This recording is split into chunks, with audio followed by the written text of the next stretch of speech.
નમસ્કાર દર્શક મિત્રો, હું છું રૂપલ વણિચિયા. સંપૂર્ણ ન્યૂઝમાં આપનું સ્વાગત છે.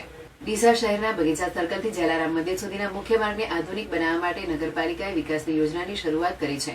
આ માર્ગ શહેરના સૌથી વ્યસ્ત અને વેપારિક વિસ્તારોમાંનો એક ગણાય છે.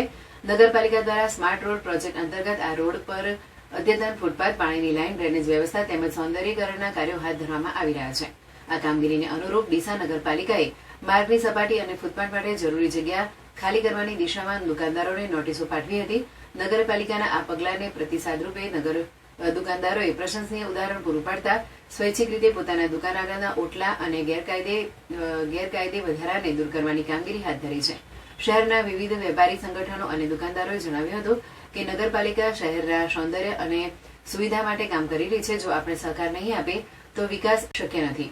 આ કામ લોકોની સુવિધા માટે છે, તેથી અમે સ્વૈચ્છિક રીતે ભાગ લઈએ છીએ. નગરપાલિકા પ્રમુખ અને મુખ્ય અધિકારીએ જણાવ્યું હતું કે આ માર્ગનું પુનર્નિર્માણ માત્ર રસ્તાની પહોળાઈ વધારવા માટે નથી, પરંતુ શહેરના સ્માર્ટ અર્બન ડેવલપમેન્ટ પ્લાનનો ભાગ છે.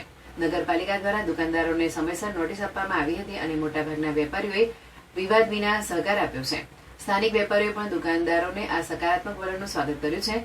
તેઓએ કહ્યું છે કે શહેરના મુખ્ય માર્ગો પર ચાલતા લોકોને તથા વાહનોને જે તકલીફો થતી હતી તે હવે ઓછી થશે. ફૂટપાથ બનાવ્યા બાદ પગપાળા લોકોને સુરક્ષિત માર્ગ મળશે અને ટ્રાફિક પણ વધુ વ્યવસ્થિત બની રહેશે. નગરપાલિકા સ્તરે આ પ્રોજેક્ટ માટે આશરે 2.7 કરોડ રૂપિયાનો અંદાજ છે અને આગામી કેટલા મહિનામાં આ માર્ગ સંપૂર્ણ રીતે નવી ઝળહળતાથી ઉજળશે તેવી આશા વ્યક્ત કરવામાં આવી છે. ડીસા શહેરમાં બગીચા સર્કલથી જલારામ મંદિર સુધીના માર્ગના આધુનિકીકરણ પ્રોજેક્ટને વેપારીઓ અને નગરપાલિકાના બંને સમન્વિત સહકાર મળી રહ્યો છે. સ્વૈચ્છિક રીતે ઓટલા દૂર કરી સહયોગ આપનાર દુકાનદારો શહેરના વિકાસ માટે પ્રેરણાસ્ત્રોત બની રહ્યા છે.